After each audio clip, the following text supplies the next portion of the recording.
When I stepped foot at the spring job fair, the off-cycle job fair at Duke, which, I really have to thank them for all the effort they go to put that on.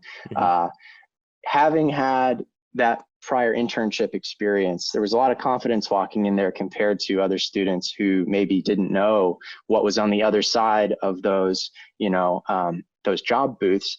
And when I was able to communicate with the firm that ended up hiring me out of college, they immediately knew that I'd done what they were doing before, and that was critical in securing an offer. And so without the job fair, I think my search would have taken a different form. But given that it was there, I was able to find that ag private equity opportunity.